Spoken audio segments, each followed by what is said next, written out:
Why do we enjoy horror films? Is it the adrenaline that makes us enjoy these films, or is it something more primal? From the earliest days of the horror genre, we see the various elements of human emotion and the world that inspires those films. In this series, we're going to be exploring the horror genre from the earliest days to the modern horror genre itself. When we think of the classic horror film, we think of the horror legends like Karloff, Lugosi, and Lon Chaney Jr., but these horror films are not the originators of the horror film genre. The 1920s saw the rise of the horror film genre as we know it, with films such as Nosferatu and The Cabinet of Dr. Caligari. These silent horror films, like many of the early horror films of the period, were made by German filmmakers such as Robert Wiene, who uses silent film medium to create a visually stunning and eerie film, and F.W. Murnau, who uses dark shadows and establishing shots to create an eerie presence for the actor Max Schreck as his titular villain, the Nosferatu.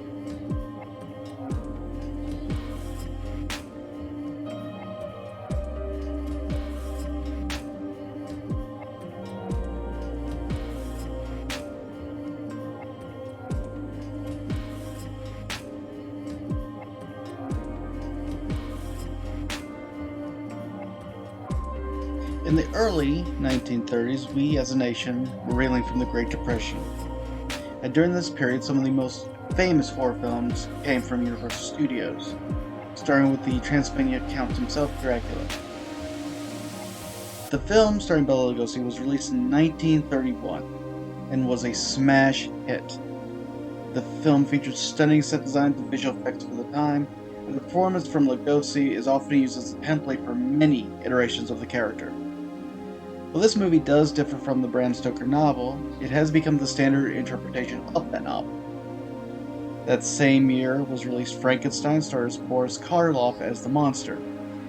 These films were the start of a long-running, successful horror film genre that would define the 1930s and 40s. The films were the start of a trend that would define horror genre for decades to come. It is important to note that these films came out during a really dark time in American history.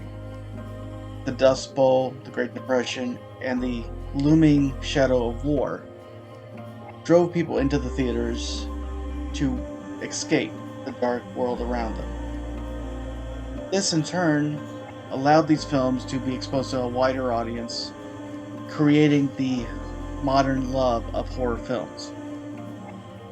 Lugosi, who later on would star in B-movie Legend Ed Woods films years down the road, say that this is some of his best work, and he thoroughly enjoyed playing the character. This film would also be spoofed in films such as Dracula Dead and Loving It many years later from Mel Brooks, as well as Boris Karloff's interpretation of Frankenstein's monster in another Mel Brooks parody, Young Frankenstein. These films together create a unique experience for the viewer, creating terror of the time by using the shadows and establishing shots pioneered from Murnau and Wiene to create a unique experience for the moviegoer. It is also important to note that a lot of the actors in Universal monster movies would shift movies quite often, like they would jump from one project to another, and it created a sense of continuity. Lon Chaney would later go on to be in several films from Universal Studios, including his interpretation of The Wolfman, which came out in 1940. But these films have stood the test of time, often being the classics that they are referred to as, and Universal having a stranglehold on those particular properties, especially when bringing them into other projects. These films cannot be understated their importance to the film genre of horror. These are the granddaddies of the modern horror experience. And many modern horror directors can often shine a light to saying that their first introduction to the horror genre was through some of these very, very good movies. The horror director Rob Zombie has often stated that he grew up watching the monster movies of the 1930s and 40s, and the Hammer films, which we will discuss later on down in this series. So when looking at the 1930s horror genre, there's much to discuss. We can discuss everything from the fears attributed to those periods of time. And Dracula itself was written in a time with great social repression by Victorian society when the book was published. Often, vampires are seen as a symbol of dark sexuality, and that often is displayed in the interpretations that we see. But again, coming out in the 1930s, movies had to be extremely protective of their image, so they couldn't go so far. There are some elements in the novel that do not make it into the film because it would be too risque for the 1930s. Also, the film does have a modern aesthetic for the time. Instead of doing a period piece, they did it as a film taking place in the 1930s versus a film taking place in the late 1800s. These films also heavily influenced comic books and other future stories that are told about vampires and mad scientists. With Frankenstein, many people have attributed the monster to the name Frankenstein, even though he is simply the monster, or Adam, if I remember correctly from the novel. And that also plays a big part in this. There is a human element to the character. And one thing that the Boris Karloff Frankenstein does is have that character shine through that humanity. At the time, a scene pivotal to the film's narrative was cut. Many of us know the scene of the little girl tossing daisies into a lake and the monster throwing her into the water.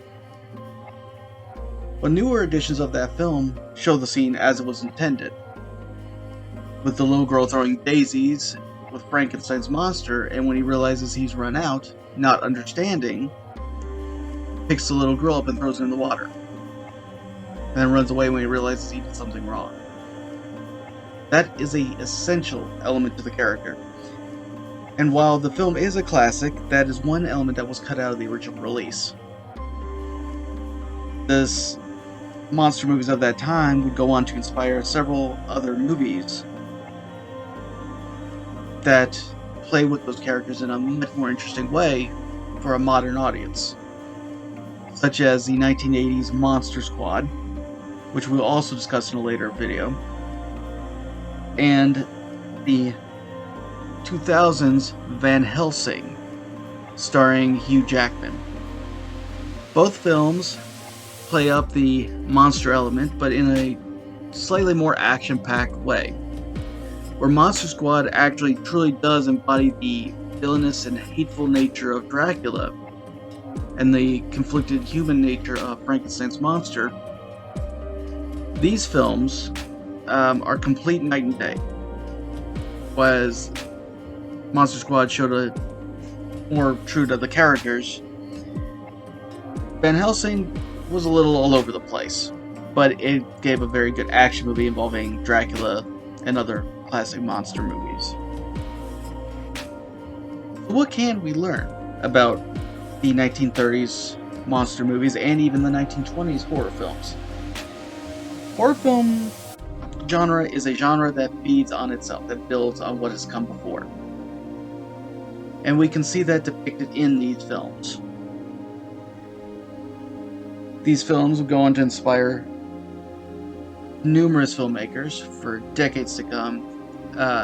In fact, when we discuss it a little later on down the road, the Bram Stoker's Dracula from the 1990s, starring Winona Ryder, and directed by Francis Ford Coppola, Francis Ford Coppola has even said that he pulled a lot of his visual style from the Universal Monster movies, doing a lot of exposition through set design and through cutaways. Well, that is the most I'm going to talk about these videos today. I hope you enjoyed this video. Join us next time where we will be discussing the monster movies of the 1940s. We will also be discussing how World War II affected those films and the importance of escapism during that period. Thank you for joining me today, and we hope you all have a wonderful and safe day. Thank you.